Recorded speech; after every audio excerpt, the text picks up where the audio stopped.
आज अखिल भारतीय विद्यार्थी परिषद का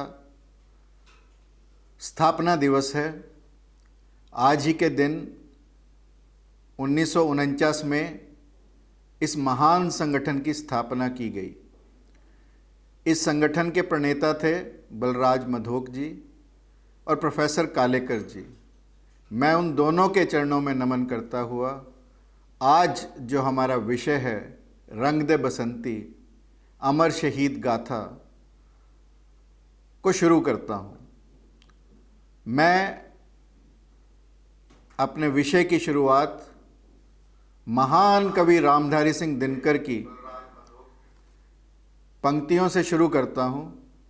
जला अस्थियाँ बारी बारी, छिटकाई जिनने चिंगारी, चढ़ गए जो पुण्य वेदी पर, बिना लिए गर्दन का मोल, कलम आज उनकी जय बोल, कलम आज उनकी जय बोल। जो अनगिनत लघुदीप हमारे, तूफानों में एक किनारे, जल जलाकर बुझ गए किसी दिन, मांगा नहीं स्नेह मुख खोल, कलम आज उनकी जय बोल, कलम आज उनकी जय बोल। पीकर जिनकी लाल शिखाएं, पीकर जिनकी लाल शिखाएं, उगल रही सो लपट दिशाएं, जिनके सिंह नाद से सहमी, धरती रही अभी तक डोल, कलम आज उनकी जय बोल, कलम आज उनकी जय बोल।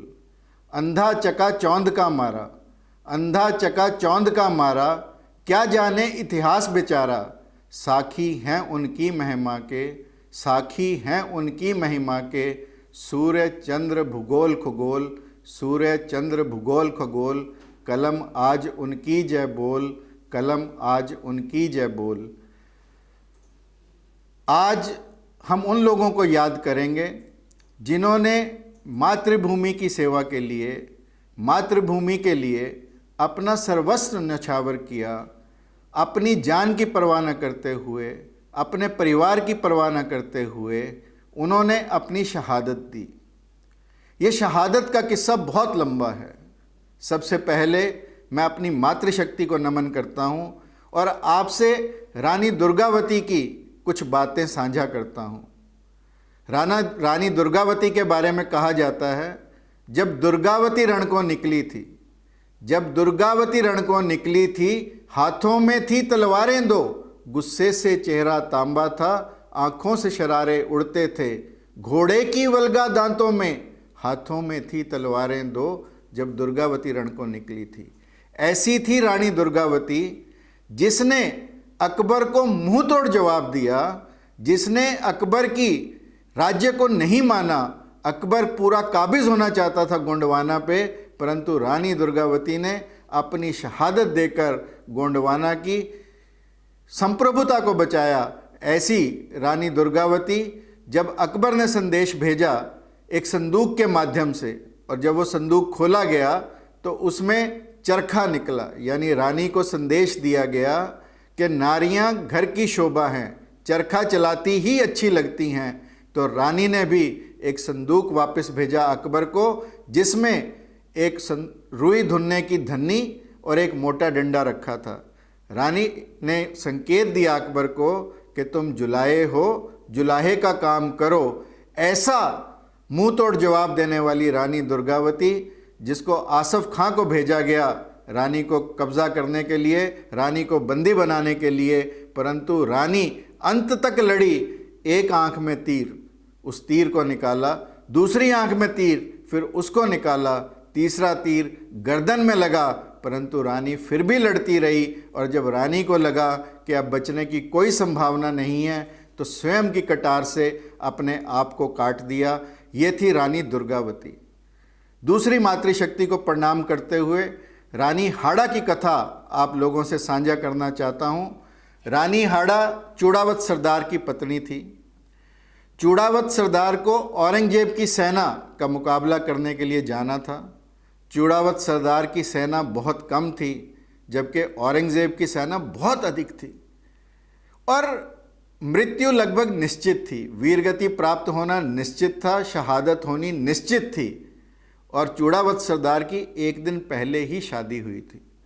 और जैसे ही चूड़ावत सरदार अपने घर में जाने से पहले अपने घर आते हैं तिलक के लिए, अपनी पत्नी को देखते हैं तो उनका मन द्रवित हो जाता है।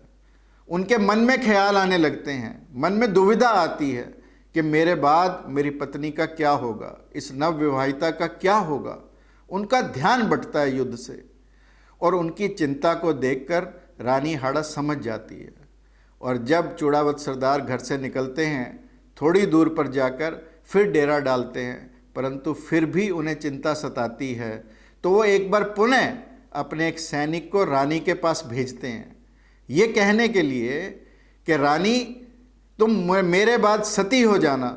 तो रानी हाड़ा सोचती है कि मेरे पति को केवल मेरी चिंता सता रही है, इस समय युद्ध की चिंता नहीं सता रही। तो रानी अंदर जाती है, तलवार से अपना सर कलम करती है और चूड़ावत सरदार को सजाकर अपना सिर भेज देती है। जब चूड़ावत सरदार अपनी पत्नी के सिर को देखते हैं तो फिर जो वो युद्ध करते हैं उसकी बात ही कुछ और थी। ये थी रानी हाड़ा की शहादत, जिसे लोगों ने कम जाना। मासूमों से अपनी बात की शुरुआत करता हूँ। वीर हकीकत, एक छोटा सा बालक 14 वर्ष की आयु सियालकोट में रहता है। मौलवी के पास शिक्षा के लिए भेजा गया। वहां पर बच्चों ने मां दुर्गा को गाली दी। जब मां दुर्गा को गाली दी गई तो हकीकत का खून खौल उठा। हकीकत ने भी मां फातिमा को गाली दी, और जैसे ही मां फातिमा को गाली दी, हकीकत को पकड़ लिया गया और हकीकत को मौलवी के सामने ले जाया गया, काजी के पास ले जाया गया। काजी ने कहा कि या तो अपना धर्म परिवर्तन कर लो या मरने के लिए तैयार हो जाओ। हकीकत ने कहा बिना सोचे कि मैं शहादत के लिए तैयार हूँ। वेदी सजा दी गई, हकीकत की शहादत की तैयारी कर दी गई, और जो जल्लाद हकीकत की गर्दन को काटने के लिए आया, जब उसने कोमल सी गर्दन देखी हकीकत की तो उसके भी हाथ कांपने लगे। हकीकत ने जो उस समय उस जल्लाद को कहा, वो हमारे सब के अंदर साहस का, ऊर्जा का नया संचार कर सकता है। हकीकत ने कहा, ए जल्लाद, जब अपना कर्तव्य निभाते हुए, जब अपने धर्म पर शहादत देते हुए मेरी कोमल सी गर्दन नहीं कांपी, तो तेरे हाथ अपना कर्म करते हुए क्यों कांपते हैं। ऐसा वीर हकीकत, जिसकी याद में प्रत्येक वर्ष हम बसंत पंचमी मनाते हैं, जिसकी याद में अनेकों मेले लगते हैं, और बाद में जिस काजी ने वीर हकीकत को शहादत का हुक्म दिया था, उस काजी को मौत के घाट उतारा गया और बटाला शहर में उसके सिर को लेकर भी घुमाया गया। परंतु वीर हकीकत ने जो शहादत की शुरुआत की धर्म पर, वो आगे बढ़कर और बढ़ती चली गई, और अनेक वीरों ने इस मातृभूमि की स्वतंत्रता के लिए, अपनी धर्म की रक्षा के लिए अनेकों बलिदान दिए। याद करो शिवाजी मराठों को। हम गीत पढ़ते थे बचपन में, देखो मुल्क मराठों का जहां शिवाजी डोला था, मुगलों की ताकत को जिसने तलवारों से तोला था, बोली हर हर महादेव की बच्चा बच्चा बोला था, शेर शिवाजी ने रखी थी लाज हमारी शान की, इस मिट्टी को तिलक करो ये धरती है बलिदान की, इस मिट्टी को तिलक करो ये धरती है बलिदान की। सोचें आप, शिवाजी मराठा जिन्होंने हिंदवी साम्राज्य की स्थापना की, केवल 12 साल की उम्र में पहला किला, और मात्र 50 वर्ष की उम्र में अपने प्राण न्यौछावर कर दिए इस मातृभूमि पर। परंतु कितने बड़े बड़े काम किए शिवाजी मराठा ने। न केवल मुगलों से किलों को छीना, अपितु मुगलों के अनेकों सरदार, अफजल खान जैसे, नाखूनों से उसके पेट को चीर कर रख दिया, आंतड़ियां बाहर निकाल दी। ऐसी बहादुरी। शाइस्ता खां जो औरंगजेब का रिश्तेदार था, उसकी उंगलियां काट दी और उसे भागना पड़ा। ऐसे वीर शिवाजी। परंतु जब उसी वीर शिवाजी के चरित्र की बात आती है तो हम याद करते हैं, जब बिलाल बेगम को शिवाजी मराठा के सामने लाया गया तो शिवाजी ने कहा ये क्या है, तो उन्होंने कहा कि ये लूट का सामान है। तो शिवाजी ने कहा कि किसी भी लूट में नारियों को सम्मिलित ना किया जाए। और जैसे ही बिलाल बेगम की सुंदरता को देखा तो उस महावीर के शब्द थे कि काश मेरी माँ भी इतनी सुंदर होती। ऐसा महान चरित्र कभी ही देखने को मिलता है। और जब गुरु समर्थ रामदास ने अलख जलाई शिवाजी के द्वार पर आकर भिक्षा मांगी तो शिवाजी ने सोचा कि अपने गुरु को क्या दूं।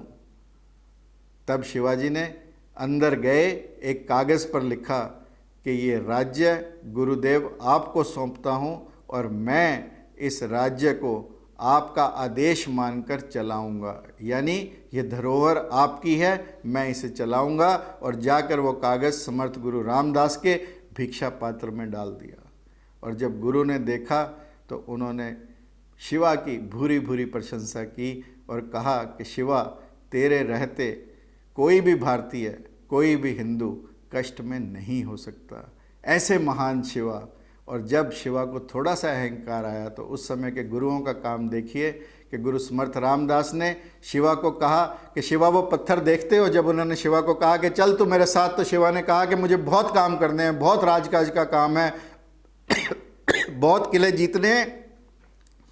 तो समर्थ गुरु रामदास ने कहा कि शिवा, क्या इस धरती के सभी कार्य तू ही करता है?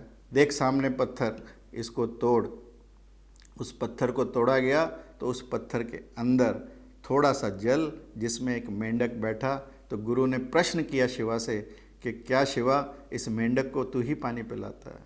तो शिवा के मन में उस प्रभु सत्ता की याद आई, जो प्रभु सत्ता हम सबको चलाने वाली है। जितनी चाबी भरी राम ने उतना चले खिलौना। और शिवाजी मराठा ने उस दिन के पश्चात जो बलिदान दिया वो देखने लायक था। शिवाजी लड़ते लड़ते इस मातृभूमि से कूच कर गए, परंतु एक महान हिंदवी राज्य की स्थापना, एक महान स्वराज्य की स्थापना कर कर उन्होंने अपनी शहादत दी। याद कीजिए महाराणा प्रताप को, 1540 से 1597 का काल, वो हल्दी घाटी का युद्ध याद करें जिसमें थोड़े से मुट्ठी भर सैनिक महाराणा प्रताप के साथ और लाखों की सेना मुगलों की। और जब वहाँ से प्रताप को निकलना पड़ा तो हम साथ साथ याद करें उस झाला मामा को जो प्रताप का मुकुट पहनकर मुगलों की सेना को दूसरी ओर ले गए ताकि प्रताप सुरक्षित निकल सकें। याद करें उस भामा शाह को। हम केवल उन शहीदों को याद ना करें पर उन शहीदों की शहादत के साथ जो लोग जुड़े हैं, भामा शाह जैसे लोग जिन्होंने अपनी पूर्ण संपत्ति महाराणा प्रताप के चरणों में रख दी ताकि वो इस देश को मुगलों के आतंक से छुड़वा सकें। और ऐसे महाराणा प्रताप को याद करते हुए मैं अपनी बचपन की कविता आप लोगों से साझा करना चाहता हूँ। जब हम पढ़ा करते थे, रक्त शिराओं में राणा का, रक्त शिराओं में राणा का, रह रह आज हिलोरें लेता, मातृभूमि का कण कण तृण तृण हमको आज निमंत्रण देता। आज पुनः आक्रांत हुई है। आप देखें आज पुनः भारत को सब तरफ से चैलेंज है, चाहे वो चीन का बॉर्डर हो, चाहे पाकिस्तान का बॉर्डर हो, चाहे बांग्लादेश का बॉर्डर हो। चैलेंज कोई भी हो सकता है, चैलेंज भूगोलिक भी हो सकता है, चैलेंज और तरह के भी हो सकते हैं। तो आज पुनः आक्रांत हुई है मातृभूमि हम सबकी प्यारी, उठो चुनौती को स्वीकारो, युवको आज तुम्हारी बारी। मैं आह्वान करता हूँ आप सब छात्रों का जो अखिल भारतीय विद्यार्थी परिषद से जुड़े हैं कि हमें न केवल अपने संगठन को मजबूत करना है, न केवल एक वैचारिक क्रांति लानी है, परंतु सामाजिक स्तर पर और राजनीतिक स्तर पर भी हमें एक बड़ा परिवर्तन लाना है। उसके लिए महाराणा प्रताप के ये शब्द कि उठो चुनौती को स्वीकारो, युवको आज तुम्हारी बारी। मैं याद करता हूँ उस गुरु सत्ता को, उस गुरु गोविंद सिंह को जिन्होंने 9 वर्ष की आयु में अपने पिता को प्रेरित किया शहादत के लिए। जब गुरु तेग बहादुर के पास कुछ हिंदू आए और उन्होंने कहा कि हिंदू धर्म शहादत मांगता है, तो गुरु गोविंद सिंह पास ही खड़े थे। उन्होंने कहा कि पिताजी, यदि हिंदू धर्म को शहादत चाहिए तो आपसे अच्छी शहादत कौन हो सकता है। प्रेरित किया गुरु तेग बहादुर को कि वो दिल्ली में जाकर अपनी शहादत दें और उनके शीश के नाम पर ही गुरुद्वारा शीशगंज आज दिल्ली में विद्यमान है।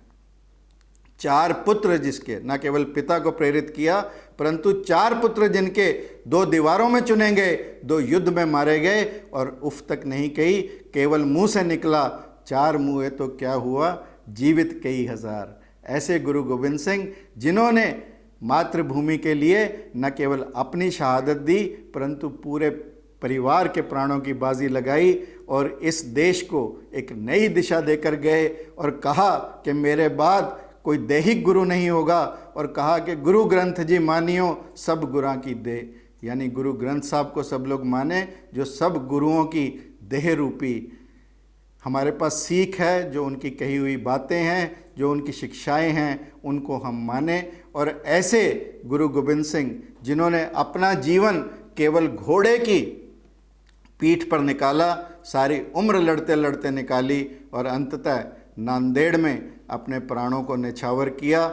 ऐसे गुरु गोविंद सिंह, साथ ही साथ गुरु अर्जुन देव जिन्हें मुगलों ने गरम तवे पर बिठाकर यातनाएं दी, गरम तेल के कढ़ाई में बिठाया। ऐसे गुरु अर्जुन देव जो 5वें गुरु थे सिखों को। दोस्तों, इस जीवन में मरना सबको है, किसी को आज, किसी को कल। युधिष्ठिर यक्ष संवाद में जब यक्ष युधिष्ठिर से पूछते हैं कि इस जीवन का सबसे बड़ा सत्य क्या है, तो युधिष्ठिर कहते हैं कि इस जीवन का सबसे बड़ा सत्य मृत्यु है। तो यक्ष पुनः पूछते हैं कि इस जीवन का सबसे बड़ा आश्चर्य क्या है, तो युधिष्ठिर कहते हैं कि इस सबसे बड़े सत्य को लोग मानने के लिए तैयार नहीं हैं, ये सबसे बड़ा आश्चर्य है। यानी मृत्यु हम सबकी आनी है, समय आगे पीछे हो सकता है, तो डरना काहे का। तो इसलिए जो शब्द हैं, इक मरना कुन्यादा मरना, जब मरना सबको है तो हम कौन सी मौत चुने। तो कवि लिखता है इक मरना कुन्यादा, कुन्या मीन्स चंद्रमा, एक मरना तो चंद्रमा का है। हर था चानन पादंदा, जब चंद्रमा डूबता है तो हर जगह दिन निकल आता है। एक मरना नुस्यांदा मरना, नुस्या मीन्स सूर्य, कुप हनेरा पादंदा, कि हर जगह पर घूप अंधेरा हो जाता है, ऐसा सूर्य का मरना है। एक मरना फुल्लांदा मरना, हर था खुशबू पादंदा, फूल अगर गिरता है तो हर जगह पर खुशबू पैदा करता है। एक मरना कंड्यांदा मरना, शूल कलेजे पादंदा, कांटा हमेशा आपको कहीं ना कहीं चुभेगा। एक मरना जोरावर दा मरना, जोरावर यानी गुरु गोविंद सिंह का बेटा। एक मरना गंगू दा, गंगू यानी जिसने उन बेटों को अपनी दादी माँ के साथ पकड़वा दिया था। एक मरना जोरावर दा मरना, एक मरना गंगू दा, एक मरना अर्जुन दा मरना, यानी अर्जुन देव की शहादत। एक मरना गंगू दा, यानी जिसने उनको पकड़वाया। मेरे साहिबा दस दे मैनू, मेरे साहिब मुझे बता दे, इंज मरा के उंज मरा, यानी ऐसे मरूं या वैसे मरूं, कौन सी मौत मरूं। जरे जरे विच खून सजंदा, शीश तरह के पैर तरह, यानी जरे जरे में मातृभूमि है, माँ भारत है, माँ भारती है, मैं कहाँ पर पैर रखूं और कहाँ पर अपनी शहादत दूं। ये चीज़ें हमें प्रेरित करती हैं कि हम जब मातृभूमि की बात आए तो मातृभूमि हम सब के लिए सर्वोपरि हो। वो कोई फर्क नहीं पड़ता, प्राण कल भी जाने हैं, प्राण आज भी जाने हैं, परंतु याद वही किए जाते हैं जो मातृभूमि के लिए अपने प्राणों की बाजी लगाते हैं। शहीदों की चिताओं पर लगेंगे हर वर्ष मेले, वतन पर मिटने वालों का यही बाकी निशान होगा। यानी जो शहीद हैं उन्हीं की चिताओं पर प्रतिवर्ष मेले लगते हैं। आप सोचें, हम अपने कमरे में किसका फ़ोटो लगाते हैं? हम उन्हीं का फ़ोटो लगाते हैं जिन्होंने समाज के लिए, जिन्होंने देश के लिए अपने प्राणों की बाजी लगाई। ऐसे वीरों को आज याद करते हुए मुझे पुनः गौरव प्राप्त होता है और मैं पुनः धन्यवाद देता हूं अखिल भारतीय विद्यार्थी परिषद का, जिन्होंने एक ऐसा विषय चुना, रंग दे बसंती, जिस विषय को आज लोग भूलते जा रहे हैं। आज हम अपने दंभ में, आज हम अपने अहंकार में, आज हम अपने विज्ञान की उन्नति में उन शहीदों को भूलते जा रहे हैं जिन्होंने अपने प्राणों की बाजी लगाई इस मातृभूमि को स्वतंत्र कराने के लिए। याद करें 1857 का स्वाधीनता संग्राम, रानी झांसी, बुंदेले हर बोलों के मुंह, हमने सुनी कहानी थी, खूब लड़ी मर्दानी, वो तो झांसी वाली रानी थी। याद करें तांते टोपे को, जिन्होंने रोटी फेर फेर कर सब गांवों में खबर पहुंचा दी और सब जगह तैयारी करवा दी स्वतंत्रता के युद्ध की। याद करें मंगल पांडे को, जिसने 1857 के युद्ध की शुरुआत की ये कहकर कि जो कारतूस हैं उनमें गाय की चर्बी लगी और जिन्हें मुंह से खोलना पड़ता था, मंगल पांडे ने विरोध किया और अपने कमांडर को वहीं पर ढेर किया, ये मंगल पांडे। और बहादुर शाह जफर, सोचें, बूढ़ा मुसलमान, बूढ़ा शासक, परंतु उसे 1857 का लीडर बनाया गया, नेतृत्व दिया गया। और जब जनरल हडसन ने उनके पुत्रों का सर काटकर दिल्ली दरवाज़ा, जिसे आज हम खूनी दरवाज़ा कहते हैं, मौलाना आज़ाद मेडिकल कॉलेज के बाहर उस खूनी दरवाजे पर लटकाया गया और बहादुर शाह जफर को लिखकर भेजा, दम दम में दम नहीं, खैर मांगो जान की, ए जफर ठंडी हुई अब तेग हिंदुस्तान की। तो उस बूढ़े बहादुर शाह जफर ने भी, क्योंकि उसके अंदर भी स्वतंत्रता का खून खोल रहा था, उसने लिखा, दम दम में दम है, खैर मांगो जान की, तख्त लंदन तक चलेगी तेग हिंदुस्तान की। और इतिहास गवाह है कि 90 साल उसके बाद लगे, परंतु भारत स्वाधीन हुआ, उसी लाल किले पर भारत का तिरंगा फिर से लहराया गया। 15 साल के पश्चात कूका आंदोलन, आप याद करें रामधारी सिंह कूका, जिन्होंने एक ऐसे आंदोलन की शुरुआत की जिन्होंने न केवल गो हत्या पर प्रतिबंध लगाने की बात की, अपितु समाज में फैली अनेकों विकृतियों को ठीक करने का प्रयास किया। और जब कूकाओं ने कुछ थानों में आग लगा दी तो तब मलेरकोटला में 65 कूकाओं को पकड़ा गया। पहले दिन 49 को तोप के मुंह पर बांधा गया और उन्हें उड़ा दिया गया। 50वां नंबर एक छोटे से बालक बिशन सिंह का था। उस समय का कमांडर कोवेन था। कोवेन ने बिशन सिंह को कहा कि बिशन सिंह, यदि तुम अपना धर्म परिवर्तन कर लो और यदि तुम रानी की जय बोल दो तो हम तुम्हें छोड़ देंगे। बिशन सिंह फट से कोवेन के ऊपर कूदा, उसकी दाढ़ी को खींचा और कहा, वंदे मातरम, भारत माता की जय। ऐसा वीर बिशन सिंह जिसे हम आज श्रद्धांजलि देते हैं, जिसने भारतीयों के सर को, भारतीयों की भाल को, माँ भारती के भाल को ऊंचा किया कि अंग्रेज़ भी देखते रह गए कि 10 और 12 साल के बच्चे भी जिस देश में शहादत के लिए तैयार हैं, उस देश को काबू करना, उस देश को लंबे समय तक परतंत्र रखना उनके बस की बात नहीं। और जब 1896 में प्लेग फैला तो याद करें चापेकर बंधुओं को, जिन्होंने वहाँ पर अत्याचार, अनाचार, दुराचार, व्याभिचार करने वाले रैंड की हत्या की। और जब तीनों भाइयों को फांसी दी गई, उसके बाद भगनी निवेदिता उन तीनों भाइयों की माँ से मिलने गई तो माँ की आंखों में आंसू देखकर निवेदिता ने कहा कि ऐसी वीर माँ की आंखों में आंसू। तो उनकी माँ ने, चापेकर बंधुओं की माँ ने जो उत्तर दिया वो हम सब की जीवन की दशा और दिशा को बदल सकता है और एक नई प्रेरणा और एक नई ऊर्जा हम में संचारित कर सकता है। उस माँ ने कहा कि आंसू इसलिए कि देश पर कुर्बान करने के लिए मैंने ऐसे ही सैकड़ों पुत्र और क्यों नहीं जने।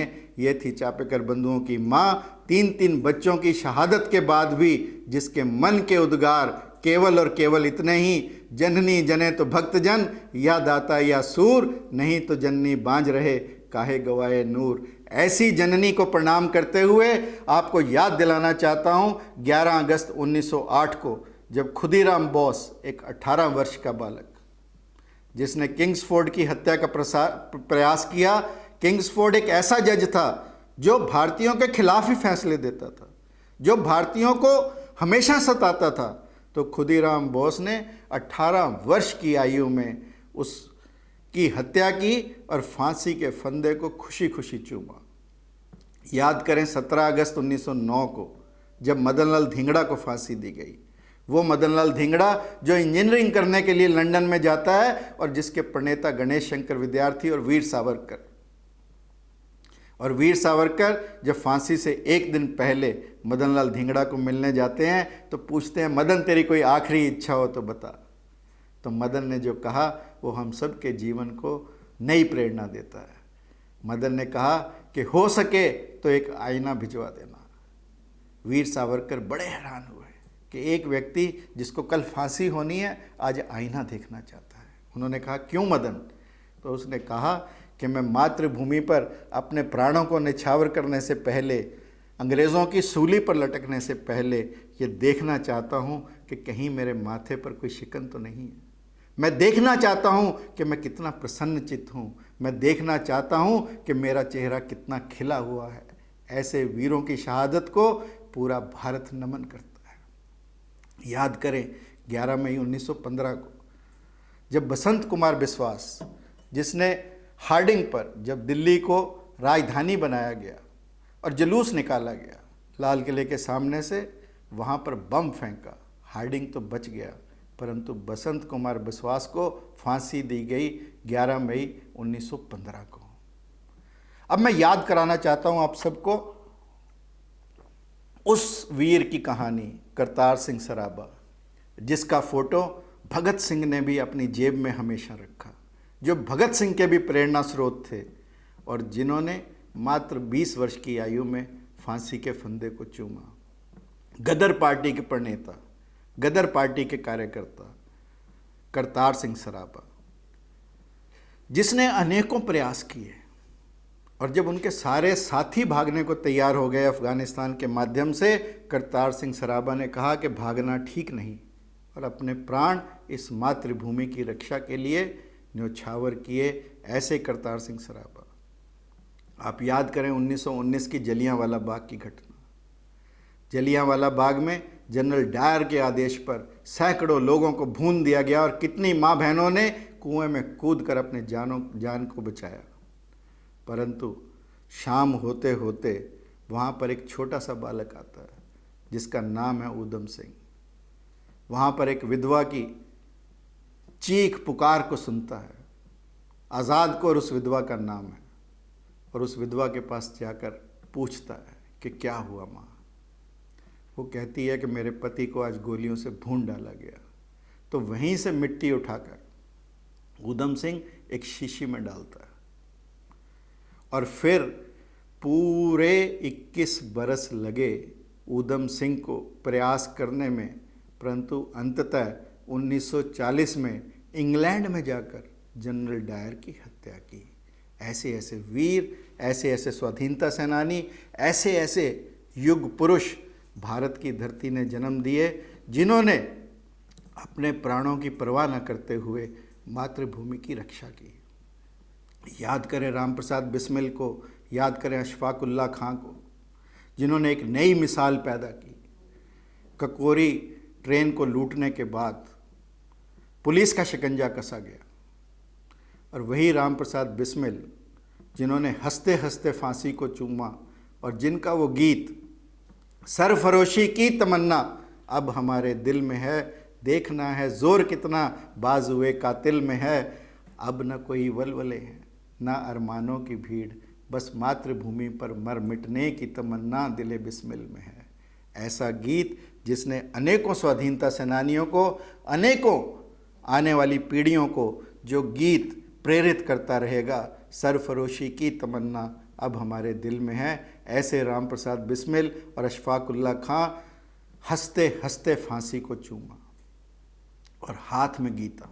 जब फांसी के फंदे पर गए तो हाथ में गीता और कोई शिकन नहीं, कोई माथे पर सलवट नहीं। और इन जांबाजों ने, इन वीरों ने मातृभूमि की रक्षा के लिए अपने प्राणों को न्यौछावर किया। चंद्रशेखर आज़ाद,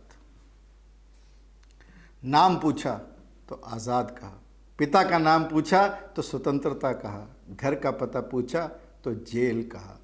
ऐसे चंद्रशेखर आज़ाद जिन्हें मर्क्यूरियल कहा जाता था, जिन्हें जो मरकरी की तरह कहाँ से निकल जाए पता नहीं, ऐसे चंद्रशेखर आज़ाद जब किसी खबरी ने खबर दी और उन्हें इलाहाबाद के अल्फ्रेड पार्क में, जिसे आजकल हम चंद्रशेखर आज़ाद पार्क के नाम से जानते हैं, पुलिस ने घेर लिया, आखिरी दम तक लड़ते रहे और जब आखिरी गोली बची तो स्वयं की जीवन लीला को उस गोली से समाप्त किया। ऐसे चंद्रशेखर आज़ाद की वीरता के अनेकों किस्से जिन्हें सुनकर शीश स्वयं से झुक जाता है, ऐसे चंद्रशेखर आज़ाद को श्रद्धांजलि देता हूँ। याद करें भगत सिंह को, एक ऐसा बालक जो खेतों में जाता है और खेती किसी गेहूं, चने या मक्के की नहीं करता, खेती करता है बंदूकों की। चाचा पूछते हैं भगत एक ही करता है, तो कहते हैं कि बंदूकों की खेती करेंगे, बंदूकें उगाएंगे तो अंग्रेज़ों को मारेंगे, देश से दूर भगाएंगे। ऐसे भगत सिंह जो आगे बढ़कर सबसे बड़ी शहादत, सबसे बड़े क्रांतिकारी बने, और जिन्होंने जब सेंट्रल असेंबली में बम फेंका, बम भी फेंका खाली जगह पर, जिससे कि कोई हताहत ना हो, कोई मासूम ना मारा जाए, और उसके साथ ही साथ बम फेंककर वहीं खड़े रहे और वहीं पर स्वयं को अंग्रेज़ी हुकूमत को सौंप दिया। और 23 मार्च 1931 को इस वीर को फांसी दे दी गई और उनके शरीरों को सतलुज के किनारे फेंक दिया गया। वही भगत सिंह जिन्होंने मेरा रंग दे बसंती चोला, जिस चोले को पहन शिवाजी खेले अपनी जान पे, जिसे पहन झांसी की रानी मिट गई अपनी आन पे, आज उसी को पहन के निकला हम मस्तों का टोला, मेरा रंग दे बसंती चोला। जिन्होंने ऐसा गाना जो हमेशा से युवाओं को प्रेरित करता रहा, इस भारत को दिया। याद करें वीर सावरकर को, जिन्होंने कहा मातृभूमि तेरे चरणों में पहले ही मैं अपना मन समर्पित कर चुका हूँ, देश सेवा ही ईश्वर सेवा है, यह मानकर मैंने तेरी सेवा के माध्यम से भगवान की सेवा की है। जिन्हें 2 जन्म का कारावास ब्रिटिशरों ने दिया, जिनको कोलू चलाने के लिए अंडमान की जेल में मजबूर किया, वहाँ पर भी उस व्यक्ति ने हिंदुत्व की नई परिभाषा दी, हिंदुत्व को एक नए आयाम दिए, और उस वीर ने 1966 में अपने प्राणों की आहुति दी। मैं माखनलाल चतुर्वेदी की वो कविता कहना चाहता हूँ, सावरकर जी के चरणों में अर्पित करना चाहता हूँ। चाहा नहीं प्रेमी माला में बिंद प्यारी को ललचाऊं, चाहा नहीं प्रेमी माला में बिंद प्यारी को ललचाऊं, चाहा नहीं सम्राटों के शव पर ए हरि डाला जाऊं, चाहा नहीं देवों के सर पर चढ़ भाग्य पर ठलाऊं, मुझे तोड़ लेना वनमाली उस पथ पर तुम देना फेंक, मातृभूमि पर शीश चढ़ाने जिस पथ जाते वीर अनेक, जिस पथ जाते वीर अनेक। जिस देश में एक फूल की अभिलाषा ये हो कि वो भी उस पथ पर अपने आप को चढ़ाना चाहता है जिस पथ पर अनेकों वीर गए। और ऐसे ही एक वीर थे सुभाष चंद्र बोस। तुम मुझे खून दो मैं तुम्हें आज़ादी दूंगा के नारे से ओत-प्रोत किया इस देश को। जय हिंद का नारा जिस व्यक्ति ने इस देश को दिया और एक सबसे बड़ी सेना आज़ाद हिंद फौज बनाई, जिसने पूर्वी तट की तरफ से आक्रमण करके सबसे पहले भारत का झंडा लहराने का काम किया, ऐसे सुभाष चंद्र बोस, जिनको आईसीएस की परीक्षा, आप साहस देखें, बचपन से ही साहसी थे। जिस उम्र में हम स्टूडेंट्स थे उसी उम्र के सुभाष की बात आप लोगों से साझा करना चाहता हूं, क्योंकि मैं विद्यार्थियों से बात कर रहा हूं, छात्रों से बात कर रहा हूं, युवाओं से बात कर रहा हूं। आईसीएस की परीक्षा में एक हिस्सा था जो स्वदेश में भी परीक्षा आकर देनी पड़ती थी, और उसमें विषय एक आया जिस पर अपनी विवेचना सबको लिखनी थी कि Indian soldiers are generally dishonest, यानी भारतीय जो सैनिक हैं वो डिसऑनेस्ट होते हैं। तो सुभाष जी ने निरीक्षक से कहा कि यह विषय ठीक नहीं है, ऐसा विषय पेपर में नहीं आना चाहिए। तो निरीक्षक ने कहा कि यदि इसे हल नहीं करोगे तो नौकरी नहीं मिलेगी। परंतु सुभाष तो सुभाष थे। सुभाष ने वो पर्चा फाड़ा और कहा कि भाड़ में गई ऐसी नौकरी। यदि मेरे देश की कहीं भी आन बान और शान की बात होगी तो उससे कोई समझौता मैं नहीं कर सकता, चाहे वो कितनी से कितनी बड़ी नौकरी हो, कितनी बड़ी प्रेरणा युवाओं के लिए, कितना बड़ा आदर्श युवाओं के लिए सुभाष चंद्र बोस ने स्थापित किया और अंततः 18 अगस्त 1945 को विमान दुर्घटना में उनका निधन हुआ, ऐसा कहा जाता है, मालूम नहीं हुआ क्या। याद करें लाला लाजपत राय को, याद करें वो दिन जिस दिन साइमन गो बैक के नारे लगाते हुए लाहौर के स्टेशन पर लाला लाजपत राय को अंग्रेज़ी हुकूमत की लाठियां सहनी पड़ी और उन लाठियों से वो गंभीर रूप से घायल हुए, परंतु घायल होकर भी उन्होंने ये कहा कि मेरे शरीर पर पड़ी एक एक लाठी अंग्रेज़ी हुकूमत के कफन में कील का काम देगी। यानी घायल हैं, शत विकसित हैं, परंतु फिर भी अंग्रेज़ों को ललकार रहे हैं। ऐसे लाजपत राय जब स्वयं कॉलेज में थे तो कक्षा का एक टूर जाना था जिसके लिए बच्चों को घर से पकवान लाने थे। पकवान के लिए घर में पैसे नहीं थे। पिता आए, पता लगा तो पड़ोसी से पैसे मांगने जाने लगे। तो जब लाला लाजपत राय को पता लगा कि पिता पड़ोसी से पैसे मांगने जा रहे हैं ताकि तू कल पकवान ले जा सके पिकनिक में, तो उन्होंने पिता का हाथ पकड़ा और कहा कि पिताजी कल मैं पिकनिक पर नहीं जाऊंगा। तो पिता ने कहा नहीं, सब बच्चों के साथ जाना चाहिए। तो उन्होंने कहा ठीक है, जो घर में खजूर पड़े हैं उन्हीं को ले जाऊंगा। ऐसे सादा जीवन, उच्च विचार वाले लाला लाजपत राय जो भगत सिंह के लिए प्रेरणा बने, जिन्हों के आसपास भगत सिंह और सभी क्रांतिकारी थे, जब अंग्रेज़ों ने उन पर लाठियां बरसाई और अंततः 17 नवंबर 1928 को इस महान भारत के सपूत ने अपनी प्राणों की बलि दी, अपने प्राणों को न्यौछावर किया। याद करें सरदार पटेल को, भारत के लौह पुरुष, जिन्होंने आज का भारत, जिन्होंने 500 से अधिक रियासतों का मेल करके आज के भारत की संरचना की। यदि आज भारत का नक्शा मानचित्र पर है तो सरदार पटेल जैसे योद्धाओं की, सरदार पटेल जैसे गृह मंत्रियों की बदौलत। और जांबाजी देखें आप सरदार पटेल की।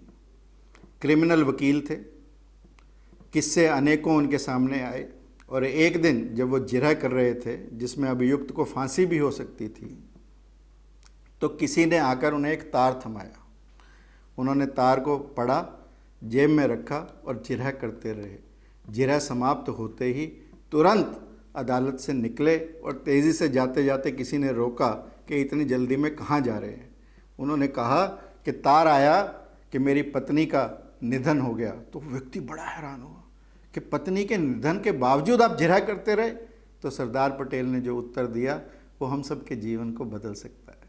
सरदार पटेल ने कहा कि एक तो इस दुनिया से चली ही गई थी, तो क्या मैं दूसरे को भी जाने देता। यानी अपने कर्म को अपने परिवार से ऊपर रखने वाले ऐसे वीर, इन सब वीरों के चरणों में नमन करता हूँ। अपनी बात को उन पंक्तियों से समाप्त करता हूँ कि हंगामा करना, महज हंगामा करना मेरा मकसद नहीं, महज हंगामा करना मेरा मकसद नहीं। मेरी कोशिश है ये सूरत बदलनी चाहिए, मेरी कोशिश है ये सूरत बदलनी चाहिए। तेरे सीने में हो कि मेरे सीने में, तेरे सीने में हो कि मेरे सीने में, हो कहीं भी आग लेकिन आग होनी चाहिए।